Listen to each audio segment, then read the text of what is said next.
Students, welcome to master CBSE. और आज हम देखने वाले हैं नॉन कॉपरेशन मूवमेंट के बारे में। और नॉन कॉपरेशन मूवमेंट में जो हमारा ये सेकंड टॉपिक है, that is different stand with in the movement. इसका मतलब है कि सबकी अपनी अपनी एक स्टोरी थी ये मूवमेंट के साथ में जुड़ने की।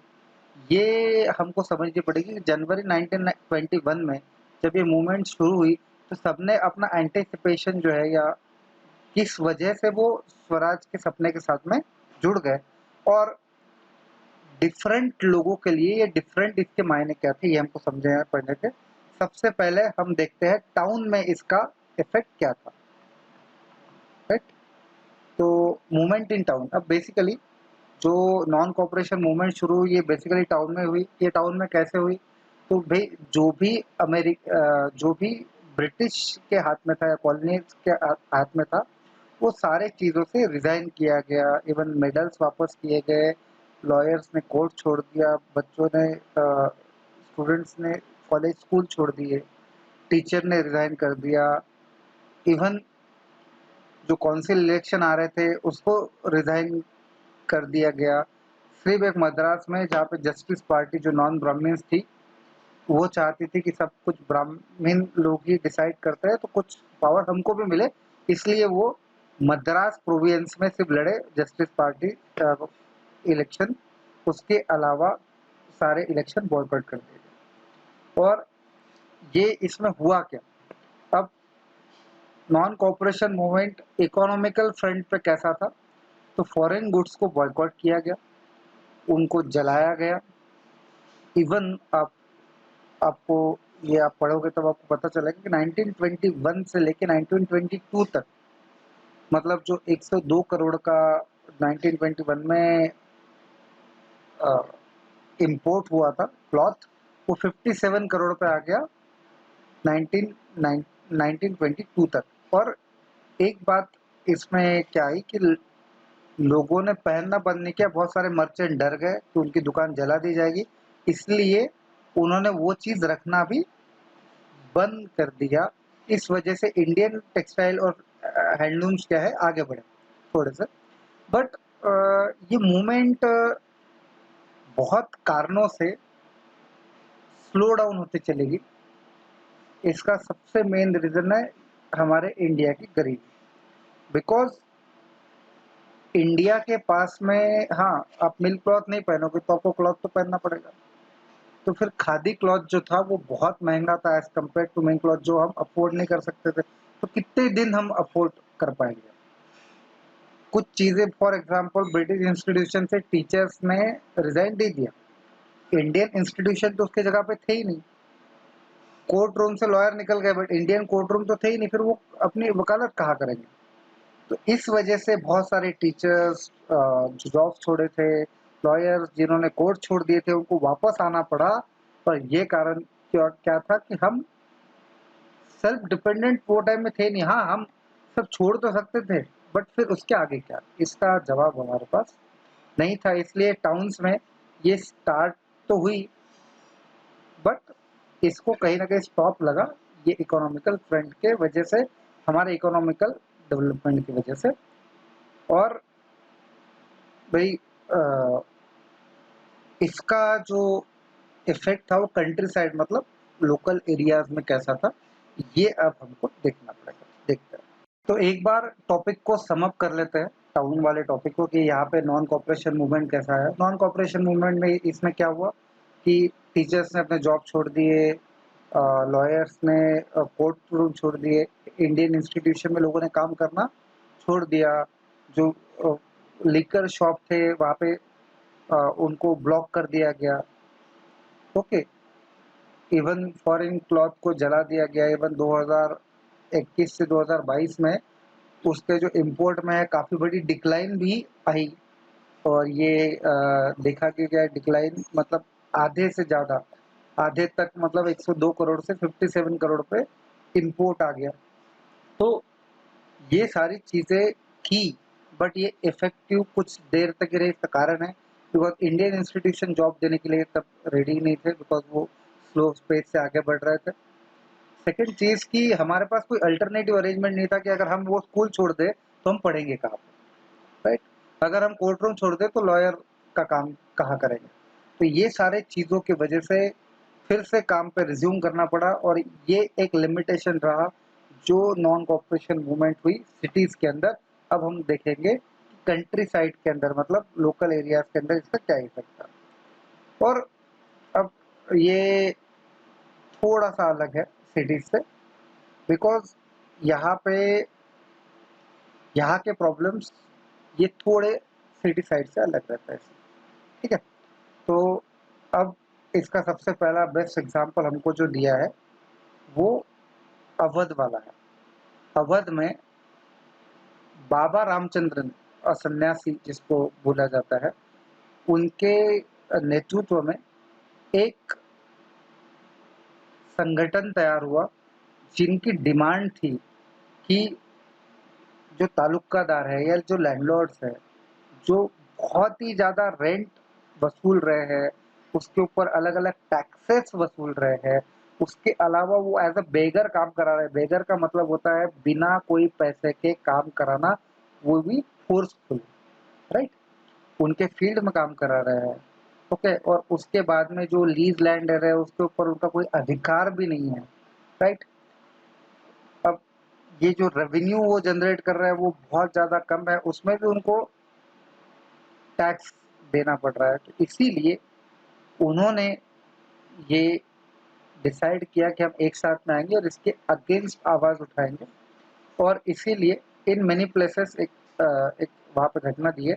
नाइब धोबी बंद were organized by panchayat productive landlords for service even barbers and washerman. मतलब इन्होंने क्या किया कि भई कोई नाई या कोई जो सफाई कर्मचारी है, वो ये लैंडलॉर्ड्स के यहाँ पे काम नहीं करेगा। ये उन्होंने डिसाइड किया और ये किया और उसके बाद में जून 1920 में जवाहरलाल नेहरू आए वहाँ पे।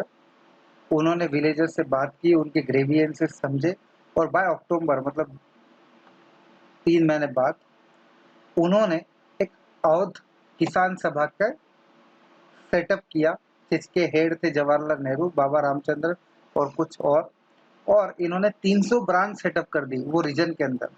और ये क्यों था, जवाहरलाल नेहरू कितने इंटरेस्टेड अवध में क्यों थे कि वो कंट्री साइड तक ये चीज़ों को पहुँचाना चाहते थे और ये उनको एक ज़रिया लगा कि बहुत लोगों को वाइडर स्ट्रगल हम इसके साथ में ले सकते हैं।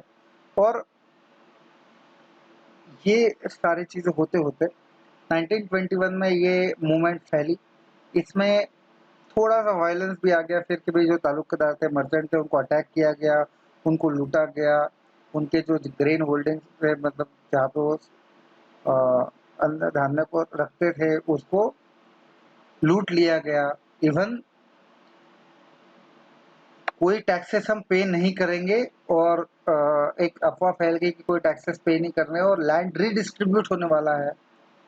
और इन नेम ऑफ महात्मा ये लोग ये सारे एक्शन में आ गए। इसका इंस्पिरेशन महात्मा गांधी थे कि महात्मा गांधी ये हमारे लिए करेंगे। तो एक ये छोटा-सा एक पार्ट है कि देखो कंट्रीज़ जो टाउन साइड के लोग थे, उनकी अपनी अलग स्टोरी थी कि भई वो जुड़े और उनके अपने प्रॉब्लम्स की वजह से वो फिर से उससे हट भी गए। यहाँ पे अपनी अलग स्टोरी थी, इनके प्रॉब्लम्स काफ़ी अलग थे जो सिटीज़ में थे उसके अलावा। इसका और एक एग्ज़ाम्पल हमको यहाँ पे दिया हुआ है, जो कि है ट्रैवल का आंध्र प्रदेश, गुदम हिल्स। अभी गुदम हिल्स एक आंध्र प्रदेश का एरिया है जहाँ पे मिलिटेंट गोरिल्ला मूवमेंट बहुत फेमस हुई है। ये गोरिल्ला मूवमेंट के बारे में आप गूगल पे जाके पढ़ भी सकते हो। ये सबसे इसकी खास बात ये थी कि हिली रीजन के लिए सबसे इम्पोर्टेंट चीज़ है उनका लाइवलीहुड जो है वो फॉरेस्ट देता है। और कॉलोनियल गवर्नमेंट ने क्या किया कि फॉरेस्ट में एंट्री करने पे बैन लगा दिया कि भई ना आप एंट्री कर सकते हो, वहाँ से कुछ ला भी नहीं सकते, वहाँ पे आपके जो पाले हुए पशु है वो वहाँ पे अंदर ग्रेज़ करने के लिए लेके भी नहीं जा सकते। और ये तो किया, इसके अलावा इनको फ़ोर्सफुली रोड वर्क्स में या उनके जो भी कंस्ट्रक्शन वर्क्स है उसमें लगाया गया। और इनके अंदर एक फीलिंग आई कि भई ये तो नेचर जो हमारे आस-पास का ये तो हमारा है, ये हमारा जो बेसिक हक है, ट्रेडिशनल राइट है वो छीना जा रहा है। इसीलिए यहाँ के लोगों ने रिवोल्ट करना शुरू किया और इसको हेड किया है अलूरी सीताराम राजू ने, जो अपने आप को एक गॉडेस फिगर बताते थे कि भाई मैं गोली से भी नहीं मर सकता, मैं किसी का भी जो भविष्य है वो एक्यूरेट एस्ट्रोलॉजी के हिसाब से बता सकता हूँ और मैं लोगों को हील कर सकता हूँ। और एक चीज़ जो थी कि ये जो अलवरी सीताराम राजू थे, ये बहुत ज़्यादा प्रभावित थे गांधी जी से कि हाँ, हमको इंडियन खादी ही पहननी है ना? हमको मतलब नॉन कोऑपरेशन मूवमेंट से कुछ चीज़ें सीखनी है कि हमको खादी पहननी है। सेकंड चीज़, हमको जो नशा है, तो वो कोई भी टाइप का हो वो छोड़ना है, ड्रिंकिंग छोड़नी है। बट वो कुछ चीज़ों से सहमत नहीं थे। वो ये समझते थे कि हमको फ़ोर्स का मतलब फ़िज़िकल फ़ोर्स का मतलब वायलेंस का सहारा लेना ही पड़ेगा, ये ब्रिटिश ऑफ़िशियल को हराने के लिए। और उन्होंने ऐसा ही किया। बहुत जगह पे बहुत ब्रिटिश ऑफ़िसर को उन्होंने मारा, बहुत जगह पे हमले किए स्वराज अचीव करने के लिए। बट 1924 में वो पकड़े गए और उनको एग्जीक्यूट कर दिया गया। बट तब तक वो एक स्टार बन चुके थे एंड आज भी उनको याद किया जाता है। तो ये देखो, दो परिस्थितियां हमने देखी, एक हमने देखी कंट्री साइड अवध की और एक ये आंध्र प्रदेश का एग्जाम्पल। तो इनका जो नॉन कॉपरेशन का जो अपना सोचना था, ये बहुत अलग था इससे जो कांग्रेस चाहती थी। इन्होंने अपने हिसाब से ही उसको इंटरप्रेट कर लिया। अब देखते हैं प्लांटेशन वर्कर ने स्वराज को कैसे इंटरप्रेट किया। प्लांटेशन वर्कर के साथ में प्रॉब्लम क्या था कि पहली बात, एक 1859 का एक्ट है प्लांटेशन वर्कर का, जिनको जिसको बोला जाता है inland immigration act. Inland immigration act क्या बोलता है कि कोई भी प्लांटेशन वर्कर वो प्लांटेशन ओनर के खिलाफ जाके वो प्लांटेशन के जो एरिया है उसको छोड़ के जा नहीं सकता। ठीक है, उसको फ्रीली मूव इन और आउट का राइट नहीं है, बिकॉज वो स्पेस इनक्लोज है। ठीक है, वो विदाउट परमिशन कहीं पे भी जा नहीं सकता। तो ये जब इन्होंने नॉन कॉपरेशन मूवमेंट के बारे में सुना कि भाई लैंड डिस्ट्रीब्यूट होने वाला है, गांधी राज आने वाला है, ये तो ज़्यादा पढ़े लिखे लोग थे नहीं, तो ये सब लोग अपने घर के तरफ निकल गए। घर के तरफ निकले, बट ये कभी घर पे पहुंच नहीं पाए, बिकॉज ये रेलवे स्टेशन, बस स्टैंड या जो भी तरीके से वो घर पे पहुंच सकते थे, वहां पे स्ट्राइक होने की वजह से वहां पे अटक गए और इनको पुलिस और ने पकड़ा, ब्रूटली मारा और फिर से वो उनकी परिस्थिति हुई होगी जो प्लांटेशन वर्कर की आसाम में पहले से थी। तो ये समझना पड़ेगा कि ये इनका अपना थिंकिंग क्या था कि भाई हाँ, अब हमको ये प्लांटेशन वर्क से मुक्ति मिलने वाली है, अब हम फ्री है कहीं पे भी जाने के लिए, हमको हमारा लैंड मिलेगा, हम उसको कल्टीवेट करेंगे और हम हमारे गांव के पास ही रहेंगे। तो ये इनका सोच थी। तो नॉन कॉपरेशन मूवमेंट में बहुत सारे लोग जुड़े, बट उनको उनका जो विजन है वो कांग्रेस ने डिफाइन नहीं किया, उसको डिफाइन किया उनके खुद के एस्पिरेशन में। यही हमको ये टॉपिक से सीखना है कि सबने स्वराज को अपने इमेजिनेशन के हिसाब से इंटरप्रेट किया। उनकी जो सफरिंग्स थी, उनके जो ट्रबल थे वो खत्म हो जाएंगे, ये सोच के वो स्वराज के साथ में, गांधी जी के साथ में आगे बढ़े। एंड स्वतंत्र भारत ये वर्ड से वो अपने आप को इमोशनली रिलेट करना और ऑल इंडिया एजिटेशन मतलब ऑल इंडिया को साथ में लेके बढ़ लिया आगे।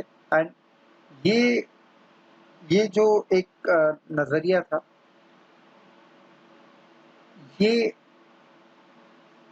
अपना अपना स्वराज का नजरिया सबका अलग अलग था, ये हमको ये टॉपिक से सीखना था। बट ये जो जितनी भी मूवमेंट थी, ये थोड़ी सी इसके पहले के जो खिलाफत मूवमेंट हुए या जो भी मूवमेंट हुए, इससे थोड़ी ब्रॉडर बेस्ड, थोड़ी कंट्री साइड में भी, ना कि सिर्फ टाउन साइड में हुई ये मूवमेंट थी। और इससे आगे काफी फायदा भी हुआ। कांग्रेस या महात्मा गांधी का जो संदेश है बहुत लोगों तक पहुंचा। और आगे जब ये चैप्टर हम देखेंगे तो ये भी देखेंगे कि ये मूवमेंट वायलेंट होने की वजह से गांधी जी ने इसको बंद कर दिया। फिर गांधी जी कैसा एक नया आइडिया लेके आए कि अब गांधी जी को ये लगा कि हमको सारे वर्ग जो है, मतलब जो अमीर है, गरीब है, पिछड़ा है, जो भी वर्ग है हमारे इंडिया में, सबको एक साथ में एक छत्र छाया के नीचे लाना चाहिए। कांग्रेस के अंडर लाके मुस्लिम्स है, सबको एक साथ में लाके हमको पूर्ण स्वराज मिलना चाहिए। इसके लिए क्या हुआ, मतलब जवाहरलाल नेहरू का इसमें क्या रोल रहा, ये सारी चीज़ें मतलब सिविल डिसोबीडिएंट मूवमेंट के बारे में हम पढ़ेंगे, बट वो हम पढ़ेंगे नेक्स्ट वीडियो में। तो थैंक यू वेरी मच। मैं आशा करता हूँ कि आपको ये वीडियो अच्छा लगा होगा। तो आप लाइक कीजिए, सब्सक्राइब कीजिए, और मैं हूँ Nitesh Mingda, master CBSE. Thank you.